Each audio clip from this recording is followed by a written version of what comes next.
Está muy linda, señora. Está muy linda, señora.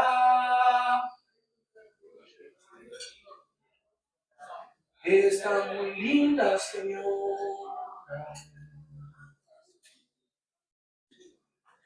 Yo ya me voy a acostar.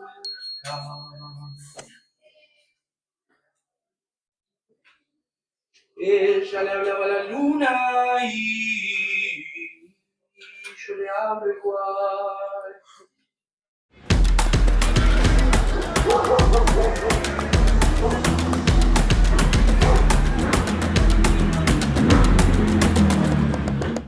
Bueno, muy bien.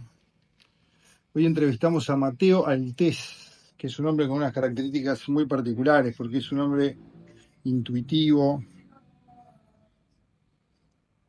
con una sensibilidad de la cual podemos aprender mucho. Actor, compositor, cantante, director y muchos otros roles en lo que es muy bueno, pero acá queremos conversar espontáneamente acerca de otras cosas, acerca del tipo sencillo que transforma la vida y la hace un acto mágico. ¿Cómo estás, Mateo? Estoy bien, Golo. Gracias por la invitación. Arrancamos la Dale. primera, ¿está? Tienen como referencia cada una de las preguntas un tema. Este primer tema, me quiero dirigir un poco a la intuición. La pregunta dice así: ¿vivís creando? ¿Se crea la vida? Bien. Es un tema, justamente. Yo es algo sobre lo que reflexiono mucho. A mí me pasa es que me siento un poco entre dos perspectivas que me ayudan a darle un poco de liviandad a ciertas cosas. Porque hay algo de lo que está en el principio de tu pregunta, que es la idea de si vivimos creando, ¿no? Que yo en general lo tomo un poco de esta manera, ¿no? De que vivo para crear. Digamos, hay algo de que pongo mi vida en servicio de crear algo, pero que en sí mi objetivo de creación al fin y al cabo es mi vida también. Y es como un poco esta realidad compartida, no solo también pensando en mí, porque muchas veces también cuando pienso en mi obra, en mi personaje, en mi cosa, me termino como ensimismando mucho, en mí mismando, y, y me y a mí me sirve mucho pensar un poco esta idea de construir una realidad conjunta para poder estar abierto, estar poroso a las cosas que pasan en el mundo, a mis vecinos, a mis amigos, a mi familia, y a esas relaciones que son también como un poco mi alimento diario. Y si yo estuviera todo el día como pensando en mi trabajo, eh, estaría ahí rompiendo también una cuerda que mismo para pararme en un escenario es muy importante, por lo menos para mí. Entonces, hay algo ahí de una doble máscara con Podría el ser las que... dos, entonces. Podría ser que al mismo tiempo, digamos que se vive creando y en la creación la vida se va creando también, Totalmente, una mezcla así, sí. ¿no? Lo que sí hay cuando uno trabaja con la ficción, con la palabra y con el cuerpo de un modo ficcional, hay como una especie de desvelo que por lo menos yo viví en algún momento y del que es muy difícil volver, que es volver a pensar la realidad como si no fuera un constructo, como si no fuera una cosa que realmente estamos construyendo entre todos y que es una red ficcional. Una Que Matrix que le dicen, ¿no? sí, sí, que nos ha atrapado y por la que estamos sostenidos en, en estos conceptos que nos permiten como vivir, cruzar la calle y mirar para los dos costados, digamos, para que no te pise un bondi, pero que cuando nos metemos en los matices que tiene eso, es muy difícil pensar que la realidad es es algo más que no sea esa ficción. Y en ese sentido se empiezan a emparejar, y esto no quiere decir que uno esté loco, pero se empiezan a igualar ciertas cuestiones de la poesía, de la religión, eh, en el sentido también de religar, de volver a juntar, y lo que hace la poesía también, que es conectar cosas que aparentemente no están relacionadas. Y, y por lo menos uno empieza a cuestionar las relaciones tal cual están planteadas en la realidad, ¿no? Las relaciones de causa y efecto, las relaciones de que si haces esto, entonces te va a ir así o te va a ir así, que son cosas que en general te tiran para abajo y te terminan, eh, nada, no terminan fomentando una vida creativa, justamente, pero sobre todo no terminan fomentando la creación de la vida que uno quisiera crear. Que lo tengo adentro y no lo puedo sacar. Yo me paso transformando mitos en mi realidad. Yo me paso transformando mitos en mi realidad. El amor que me ha brindado y que perderlo me hizo mal. El amor que me ha brindado y que perderlo me hizo mal. Quedé tan frágil por dentro como una flor de cristal. Quedé tan frágil por dentro como una flor de cristal.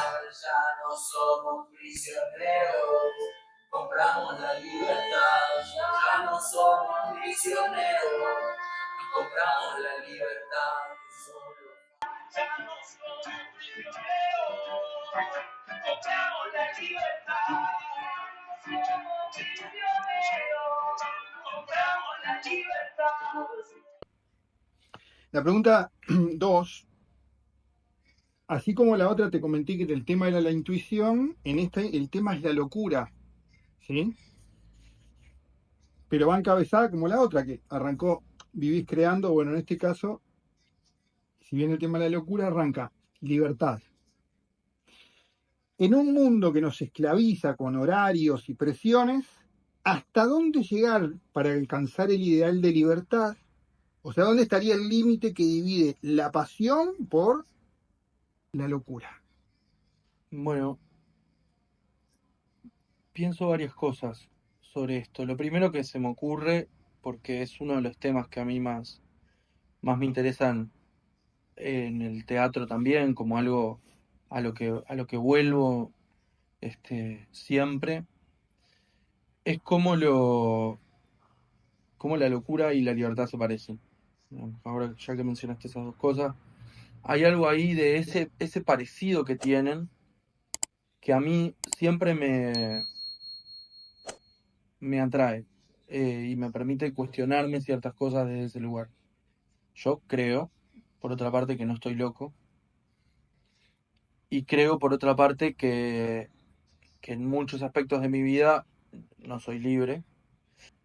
Este, en general son cuestiones que están relacionadas con lo utilitario, con el dinero, con de qué vas a trabajar o cómo subsistís. En general son cosas que ni siquiera son tan voladas al fin y al cabo. Son cuestiones Muy que prácticas. sí, muy prácticas, y que cuando uno las puede, digamos, separar, pensar y eso, uno descubre es más un problema del que mira que del que hace, ¿no? Y de las inseguridades que tiene la persona que mira que la persona que hace. Que estamos en una sociedad que tiende cada vez más hacia la cordura, hacia una cordura dominante, y hacia una forma de la cordura y de la lógica, de esto que te decía antes, de las relaciones causa y efecto como relaciones dominantes, ¿sí? Y siento que si seguimos por este camino de la cordura constante, rectilínea y, y todo lo que implica, siento que ahí hay una respuesta que puede estar en la locura. Sobre todo, esto lo digo desde, por supuesto, el absoluto privilegio de no estar rematadamente loco, ¿no? Y poder articular en el lenguaje y entenderme con los demás. Yo ahora estoy conversando contigo, y si me pusiera a hacer no sé, una asociación de palabras vacías, no podríamos estar haciendo entrevistas, pero en este sentido de de en el fondo saber que yo no estoy rematadamente loco y que la gente con la que estoy conectando es gente profunda, interesante, que puedo mirarme a los ojos y ver que hay algo ahí atrás. Ahora, ahondando un poco, si te das cuenta que para el grueso de la gente, seguir la carrera tuya como artista de teatro, cantante y tal, un poco loco tenés que estar desde el punto que dijiste, ¿no? Un poco que es desde el punto de vista de quien lo ve. Pero si te das cuenta que el grueso de la gente eh, ve locura en donde vos, por ejemplo, no ves locura. Sí, sí, ven locura y ven inutilidad también, ¿no? Que eso es lo que a mí me resulta más atacable, porque cuando ven locura, para mí es una especie de condecoración, digamos, que me digan loco, sabiendo esto, que no estoy rematadamente loco, es como, bueno, entonces es que estoy pensando distinto, ¿no? Como que hay algo ahí por lo menos de cómo me enseñó mi mamá y mi papá, que es siempre intentar de tener una pregunta más, una vuelta más de la cosa, de no conformarse con las respuestas tal como vienen dadas. Y me acuerdo de mi mamá decirme y enseñarme esto que yo siento que me perdura hasta hoy, que es que incluso la respuesta correcta no era suficiente. Y que mi tarea ahí era que cuando la maestra dijera, ah, es eso, y todos bajaran la mano, yo aún tener la mano levantada para poder pensarlo desde otra perspectiva. Para decir, bueno, es eso, pero también se puede pensar así, o se puede pensar asá, ¿no? Y eso que me enseñó mi madre con cosas, con algo muy elemental, que fue eso que era la participación en la escuela, y que yo me imagino que lo debo haber aplicado de la peor manera posible, y que era un niño insoportable en la escuela, en realidad fue algo que a mí me marcó mucho en, en esto que hablábamos antes, que es la construcción de la realidad. Y decir, bueno, es eso, pero pensemos de otra manera, ¿viste? Entonces ahí, sobre esto que me decís de la locura, sí, hay algo ahí que es, bueno, sí, te parezco un loco porque me dedico al teatro. Primero, no soy el único, somos muchos. Segundo, incluso vos que te parezco un loco, seguro hay algo de tu deseo que está ahí. Y tercero, si probaras el teatro, lo más probable es que te quedes, porque no es un mérito mío, es un mérito del teatro. Todos los que hemos pasado por el teatro, este, también así me lo enseñaban mis maestros, el teatro mancha. El teatro te deja una marca. Cuando vos pasás por ahí es difícil después irte a tu casa y ser el mismo, ser uno más, ¿no? Subirte a un bondi y ser el mismo. Ya empezás a ver todo de un modo más ficcional, empezás a ver las conversaciones como si fueran diálogos, empezás a entender un poco de la trama que está atrás en la condición humana y en las relaciones humanas. Y eso, no, yo siento que es como que no hay vuelta, ¿viste? No, no hay vuelta. Pero ahora sabemos, pero ahora sabemos.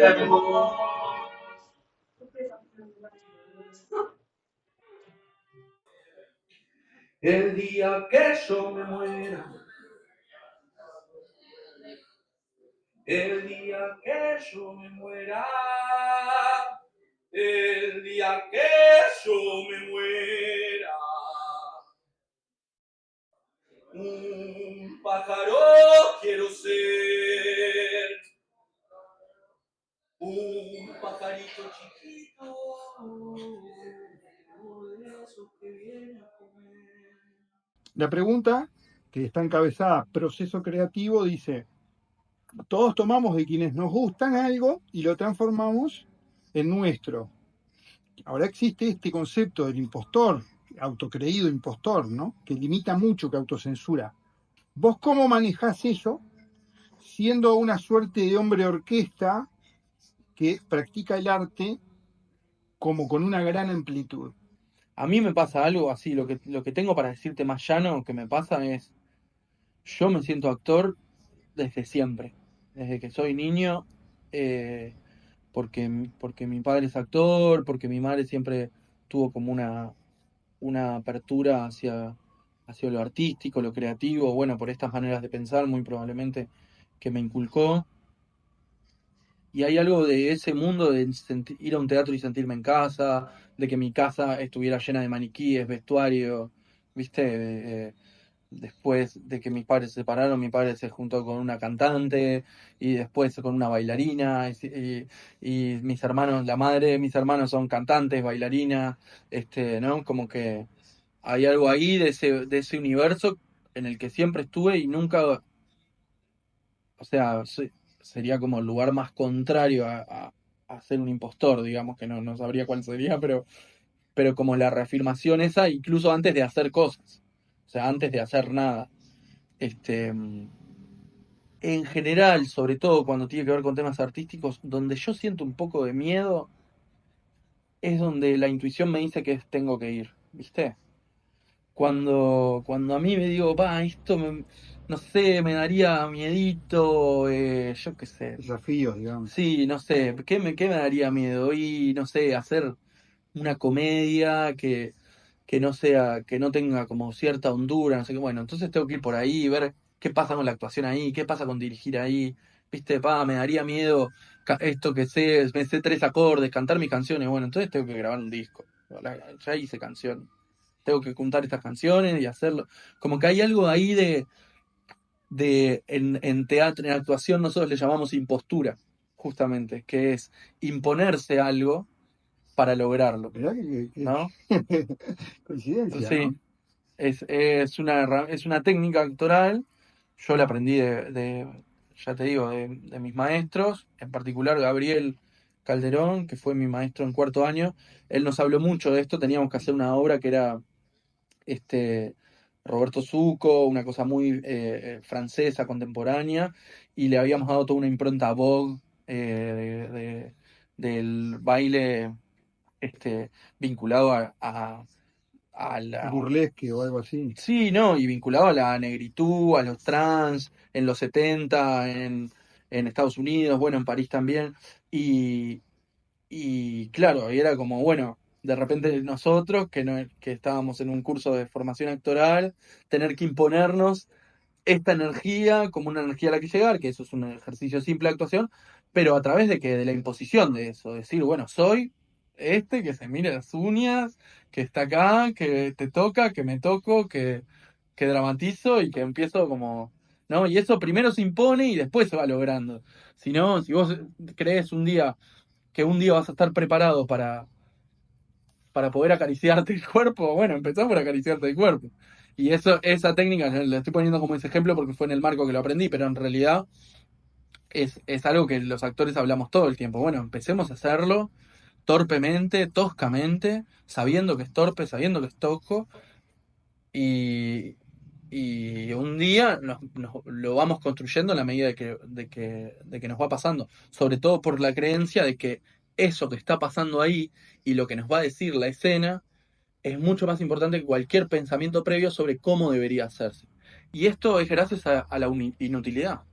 Es que la conciencia de que lo que estamos haciendo es inútil y de que pensando en lo útil es que en general nos alejamos de los sentimientos más nobles.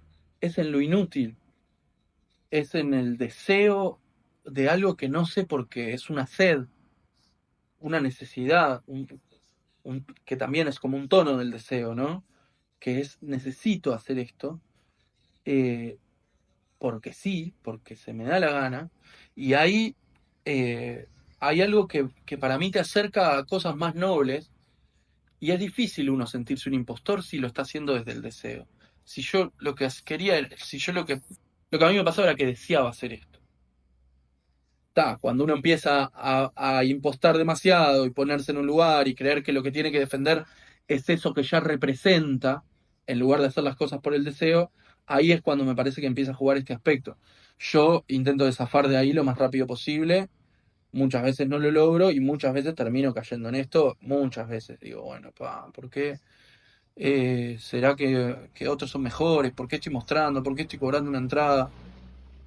Pero siempre vuelvo a mi raíz, que es, bueno, yo deseaba esto, mi punto de partida era que yo deseaba hacer esto, que las razones eran estas, y todos los días vuelvo a revisar esas razones, en la obra que estoy dirigiendo, en venir a tocar acá, que vos me viste el otro día, eh, es como volver a revisar esas razones, y bueno, el otro día que vos lo viste, hubo como un momento de tensión ahí en el primer acto, en ese momento, en ese intermedio del primer acto fue bajarme, respirar un poco y repasar. Claro, yo canto por esto, canto por esto, canto por esto. Por eso me voy a volver a subir al escenario, si no era para dejarlo por ahí. ¿no? Y estuvo la segunda parte buenísima. Y estuvo la segunda parte que conecté con las canciones y conecté de otro lugar. Y quizás en la primera parte ni siquiera había conectado, ni siquiera lo había hecho tan desde ahí porque estaba cantando con dos Y igual te amigos. interrumpieron y te molestaron y te Sí, siguieron entorpeciéndote, y sin embargo tuviste un muy buena, estuvo la sí. parte tuya. Creo que ahí queda un poco demostrado esta idea también, ¿no? Que bien, en esa primera parte, también por estar cantando con estos dos amigos, yo estuve más pensando en que salga bien, en que se muestre lo que habíamos ensayado, en que quede lindo. Y en esta segunda parte volví a conectar con el origen, con por qué lo hago, ¿no? Y como que se diferenció. Al final, para mí, las dos partes salieron lindas y estuvo bien escénicamente lo que estábamos haciendo, pero siento que se vieron bien esas dos caras. Porque ya sé que estoy yendo ahí para pensar, no estoy yendo ahí para lograrlo.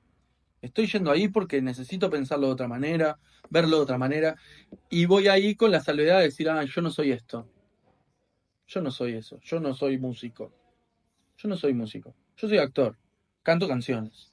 Entonces en ese lugar es donde me atrevo a cantar canciones. Si yo ya me pusiera a pensar que soy músico, me impongo, digamos, escénicamente ser músico, ¿eh? Cuando estoy arriba del escenario me la estoy creyendo, ¿no? Pero es como una especie de juego. Enseguida se transforma en un juego y no en realidad, ¿no? Que era lo que hablábamos antes, ¿no?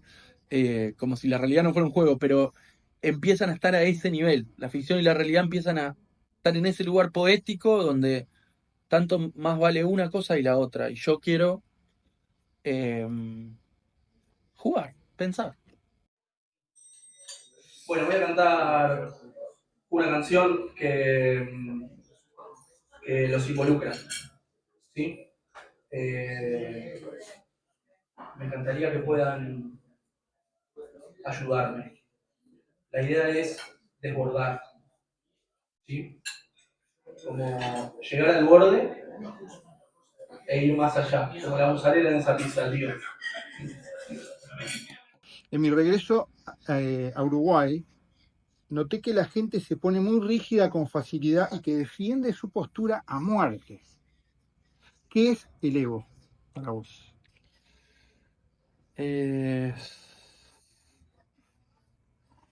Sí. Primero eso que notaste, yo me siento personalmente tocado por eso. Eh, y es algo además que detesto de mí mismo. ¿Viste? Para mí el ego es la imagen que tenemos de nosotros mismos. Sí, llanamente yo lo vivo mucho así como la idea, esas ideas que tengo de mí mismo, ¿no? Como decir, esto que me dijo mi madre me constituyó como persona, eso es el ego, ¿no? Por un lado, es el relato que necesito para entenderme como unidad, digamos, como ser, O para no romperte en situaciones como las del otro día, ¿no? bueno, por ejemplo, ¿no? Eh, sí, sí, y para tener un lugar de apoyo, decir, bueno, estoy en un momento frágil, que los tenemos a menudo, y decirme a mí mismo, bueno, está mi familia, está mi padre, están mis hermanos, está mi madre, están mis primas, ¿no? Como tengo un lugar de encuentro ahí que me constituye, que me excede también, ¿no? Pero que pertenece un poco a esta unidad que soy yo, y de algún modo eso me protege, me cubre, es como esta idea de imagen que tengo de mí mismo que me cubre, que me protege. Pero muchas veces eso, claro, cuando uno no es suficientemente inteligente, que es mi caso, eh, entra como en esa rosca egoica, ¿no? Esa especie de túnel donde, donde empieza a encontrar esto que te digo, que son las relaciones causa y efecto, y esto se explica por esto, y esto se explica por esto, y esto se explica por esto, y es como una especie de túnel donde lo único que te va contestando es tu propio ego, y no eh, el mundo. No sé, yo le voy a llamar el mundo ahora, pero es más que el mundo, el cosmos, otra cosa en la que yo creo que no sé bien qué es, pero que es saber que yo soy más que yo, y que todo esto es más importante que yo. Lo que sí reconozco a veces es en esto otro que te decía, como el procedimiento en donde otra vez el arte me ayuda o el teatro me ayuda, que es cuando yo voy en contra de mis miedos, en realidad estoy yendo en contra de mi ego. Y muchas veces eso que se rompe o eso que se cansa también, cuando me digo a mí mismo, qué cansado que estoy. No, claro, y me justifico no hacer algo que sé que es bien para la comunidad o para mi entorno o para mí mismo, pero porque estoy cansado, porque fíjate, laburé todo el fin de semana, porque no sé qué. Eh, Ahí me doy cuenta que eso que está cansado y que eso que se hiere cuando lo ataco en realidad no soy yo, es mi ego. ¿Se manejan los psicólogos, la terapia, ese tipo de cosas? ¿O el mismo teatro es la terapia? No, no, absolutamente, digamos, hay una relación ahí fluida. De hecho, hay una corriente teatral entera que se llama teatro psicológico, que es un poco la que se funda para decir, para pensar que la creación de los personajes es de adentro hacia afuera y que hay como una escuela, digamos, de personajes de actuación que se ha dado a partir del descubrimiento justamente de la psicología, del mundo interior, de la psiquis, digo. Y bueno, eso, yo en mi caso personal hice terapia cuando lo necesité, digamos, mucho y fue un proceso que duró un tiempo y tuvo un fin por el tipo de terapia que era. Era algo parecido al psicoanálisis, pero digamos, fue como un proceso donde nos hicimos ciertas preguntas y nos pusimos como un principio y un fin. Y después desde ahí no fui más y eso fue, no sé, quizás hace ya 6 años. Este, yo esto lo digo desde la actuación porque es lo que yo soy y lo que más conozco, pero me imagino que le debe pasar a todos los artistas y a todos los creadores, incluso esto de crear contenidos y pensar sobre hacer una entrevista y todo. Me imagino que debe haber ahí un campo de erosión del yo o de la dinámica del yo que debe ser por lo menos problemática. Entonces, ahí lo mejor es acercarse a un lugar donde eso se problematice con un profesional y que pueda tener su lugar de reflexión, ¿no? Salud, Galatau, harto salud, Galatau, harto salud, Galatau, harto salud, Galatau, harto salud, Galatau, harto salud, Galatau, harto salud, Galatau, harto salud, Galatau, harto salud, Galatau, harto. ¡Llegó y el coq se fue! Ese es el corte. Llegó y el coq se fue y nos vamos. ¿Sí? Es un ritmo, tío. Vos sos percusionista. No te tengo que estar explicando nada. Golpea la mesa, golpea algo. ¿Está? Ver a ciertos artistas en su plenitud, verlos ser libres, gritar, actuar, cantar. Yo, por ejemplo, a mí me tocó mucho un tipo que se llamó Luca Prodan, de Sumo, o el actor, por ejemplo, Jim Carrey, que es un tipo de repente, no sé, ¿no? Fantástico en su área. De estos artistas, al verlos, al convivir o a tener la cercanía o la fascinación por ellos, te pueden inspirar. Vos entendés eso y tenés algún tema, tono, ritmo, algo que se parezca a la gracia que te guste más o que desees comunicar, o qué comunicarías si lo tuvieras a quienes te ven a ti con admiración. Gran pregunta. En un principio lo que te diría es que no lo sé y que si lo supiera sería difícil ponerlo ya no solo en palabras, sino creer que mi obra representa de algún modo eso que yo deseo transmitir, ¿no? Bueno, justo ahí está Luca en la mesa, ¿viste? Ah, mira. La Luquita Proa.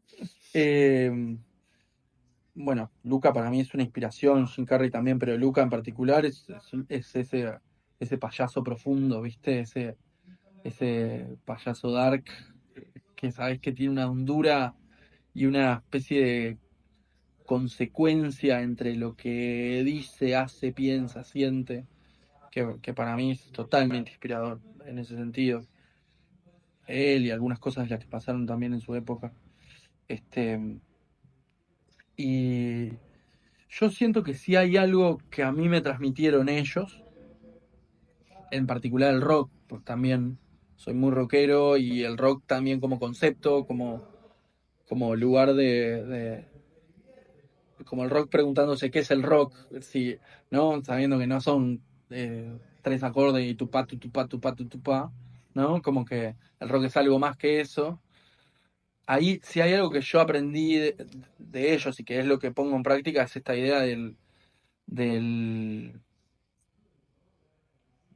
haber sido inspirado a, a decir, bueno, si ellos pueden, yo también, ¿viste?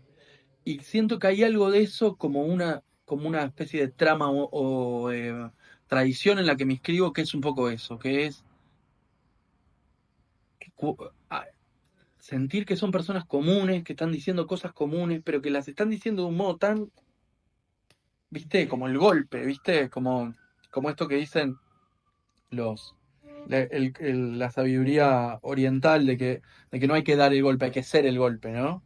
Este, y, esta idea a mí me marcó mucho de Luca, de Charlie, de Spinetta, y de ese mundo, de la gran fiesta del rock ahí, de esta idea de decir, "Ay, si yo lo hago, vos también lo vas a poder hacer". Y cuando me subo al escenario, un poco esto que te decía de conectar con los puntos de orígenes, es un poco esto, es decir, vamos a expresarnos, vamos a buscar estas otras maneras de pensar, que son las maneras poéticas, las maneras religiosas, de, de acercarnos a la verdad o a la realidad, conectando cosas que no estaban conectadas antes, pero que dependen de vos, ¿no? No como si la poesía fuera una conexión que estaba ahí que y nadie veía. No, la vio esa persona desde su individualidad. Entonces vos desde tu individualidad también vas a tener algo que conectar o que decir o que ver. Y en ese lugar es donde yo me inscribo como decir, loco, hagamos y hacelo vos mismo y hacelo con los recursos que tenga y no me importa ni de dónde venís, ni en qué idioma cantás, ni, viste, como... Y realmente no me importa también, como, no como una pose, sino realmente. Siguiente está envuelto como en un tema para hablar de lo que es la belleza, porque todo esto tiene que ver con la fascinación. Y yo le puse, la encabecé como entrega, que también, hablando de Luca, el arrojo, la entrega de Luca hablaba antes que él empezara a cantar. Me tocó verlo en vivo en la Rural del Prado y todos volteamos a ver porque de repente un pelado que nadie conocía gritó en el micrófono: a ver, el que tiró esta manzana que suba acá que lo rompo. Y todos nos volteamos a ver, nadie le había tirado nada, pero él tenía eso y así llamó la atención enseguida. El arrojo, la vehemencia, ¿no? Un poco de locura, en él mucho. La pregunta dice: después de terminar las presentaciones, la gente, el público tiene diferentes respuestas. ¿Cómo te afecta eso? ¿Esperás algún tipo de retribución del público? ¿Cómo se siente o cómo se procesa eso? Yo, hay algo ahí de que cuando ese momento de bajar del escenario es el momento de mayor vulnerabilidad que tengo. Cuando lo hice bien, además, es cuando peor me siento, en general. Como que cuanto más entrega tuve en el escenario, más es el vacío que siento. Y a veces me atormenta un poco los momentos esos de después de todo, ¿no? Me bajo, recibo abrazos, ¿no? Los mimos necesarios. Y después de todo irme a casa y el momento que apoyo así la cabecita en la almohada, es un momento que es terrorífico, terrorífico. Ahí hay algo que, ¿ves? Ahí hay algo que claramente me está diciendo algo y yo todavía no sé qué es. Después de eso y después de eso. Porque después de eso O te viene un quedas solo, momento, digamos.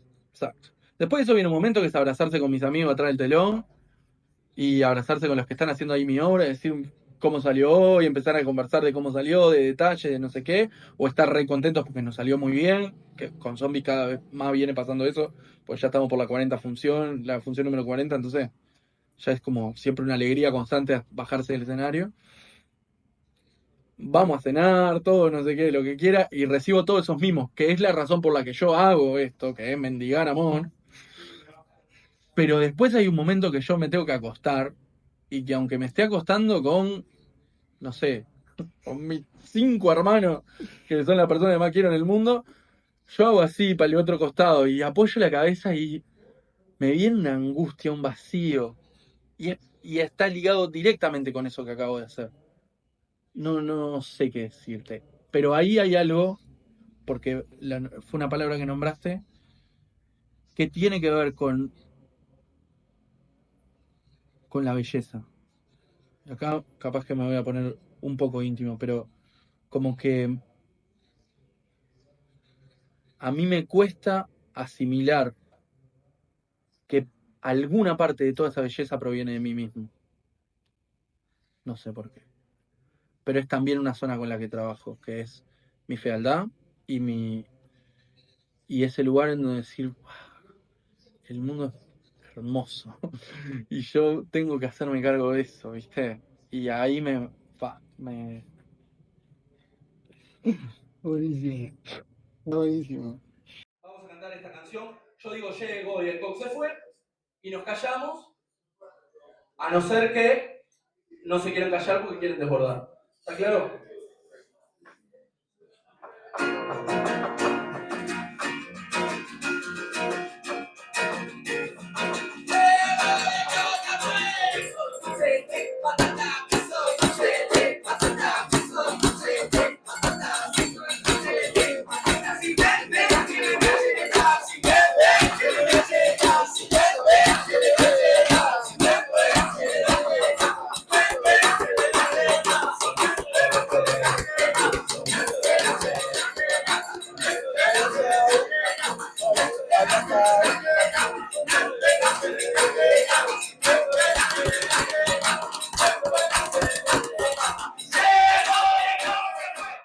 Bueno, esta es la última, la dejé para el final y bueno, ahí te la tiro y si querés la decís, ahí como... En la última le puse miedo, porque viste que llegamos a este punto donde estamos los dos temblando. Entonces, y la titulé Cicatrices. ¿Tá? Todos tenemos marcas en la vida que nos calaron hondo y que nos hicieron fuertes o nos debilitaron. Yo sé de algunas cicatrices tuyas, porque supe que te iban a operar al nacer.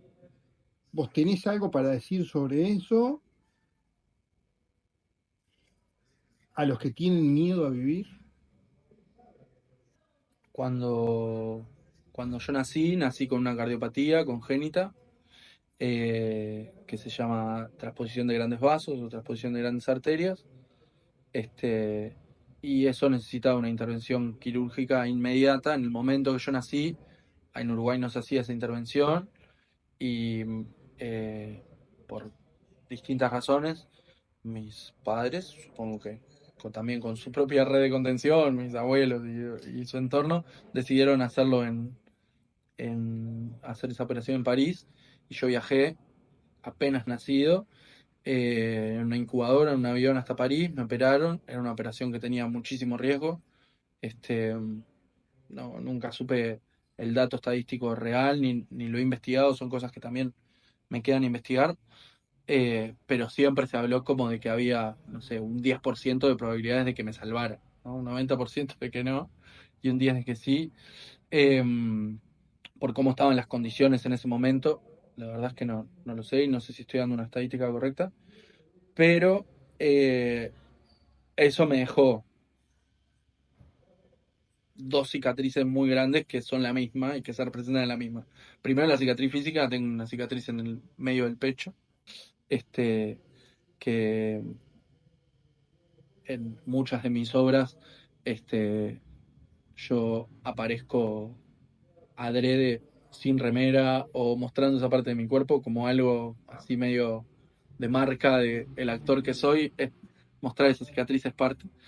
Este, muchas veces cuando toco lo hago también. Y, y la segunda cicatriz es esta de saber que eso, de las relaciones causa y efecto, se cae un poco esa teoría, ¿viste? Yo nací para morirme, nací con una deformidad que implicaba la muerte automática. Y bueno, podrías empezar, ¿no? Es decir, entrar como en este túnel, de decir, bueno, cómo naciste en final del siglo XX y no sé quién investigó esto en 1800 no sé cuánto, y la medicina, y tus padres pudieron acceder a esos recursos porque hicieron una colecta, no sé qué, y el club de tu barrio, la gente se subía a los bondi. Como que empieza una relación ahí de causa y efecto que, por supuesto, me constituye, digamos, y estoy agradecido a toda esa gente y es algo que vivo con mucha alegría, sobre todo cuando estoy en mi barrio, digamos, pero que en realidad enseguida cuando estoy acostado en mi almohada es como, pa, esto es yapa. O sea, todo esto que yo estoy viviendo es premio aparte. O sea, yo nací para morirme a los 13 días.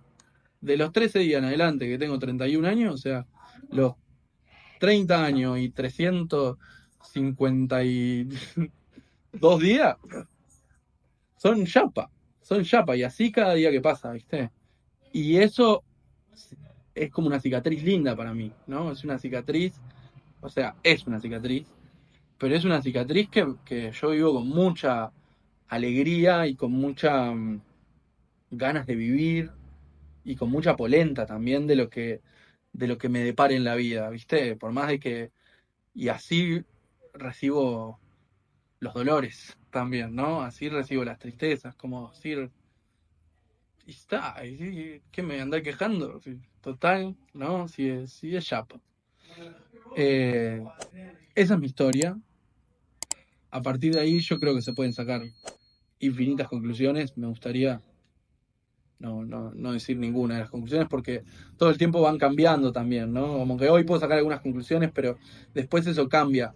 Esto es como lo que sucedió y lo que me pone a mí como una metáfora de algo. A mí lo que me gusta en ese sentido, en el sentido de que a veces uso un poco esto, ¿no? En las canciones, cicatriz de nacimiento, cicatrices por placer, dice una de mis canciones, y está todo el tiempo ahí, tengo mi pecho abierto para que entres vos, y no sé, como una poética que está muy ligada a las cicatrices, al pecho abierto, al corazón y todo lo demás. Es como la idea de usarme a mí mismo como esa metáfora de decir, la vida es un regalo, o sea, sos uno en millones y millones y millones y millones y millones y millones de espermatozoides y te tocó y yo qué sé, y ta. Pero además vos saliste y después te pusieron casi contra la pared, ¿no? Sí, total, total. Y eso, y en realidad somos mucho menos conscientes de, de lo que podríamos ser del privilegio que es estar vivos, ¿viste?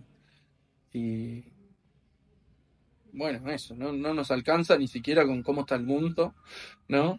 De ver cómo nos estamos matando entre nosotros y todo lo demás para decir, vos, que hay que hacerse cargo, hay que mirar al vecino, hay que ver cómo podemos responder a esta comunidad que somos para construir mejor esta realidad. Y eso solo parte de la herida, solo parte de ser consciente de tus propias miserias, de tus propias cicatrices y estar ahí de cara al mundo desde ese lugar, ¿viste? Con la cicatriz abierta, con la deformidad abierta, con la que te tocó a vos y yo con la que me tocó a mí, y encontrarnos y decirnos, ah, mirá, vos también sos miserable, mirá, yo también. Entonces, En una entrevista, por somos el mismo ejemplo. equipo, claro. Entonces somos el mismo equipo. Bueno, Mateo, pues nada, loco. Muchas gracias. De una, gracias a vos. Ya quedó.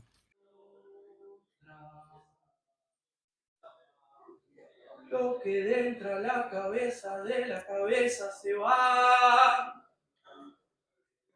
Lo que entra a la cabeza, de la cabeza se va. Lo que entra al corazón se queda y no se va más. Lo que entra a la cabeza, de la cabeza se va.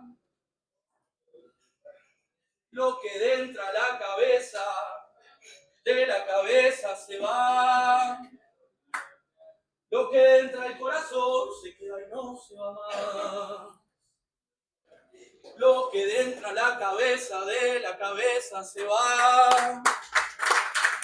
Lo que entra a la cabeza, de la cabeza se va.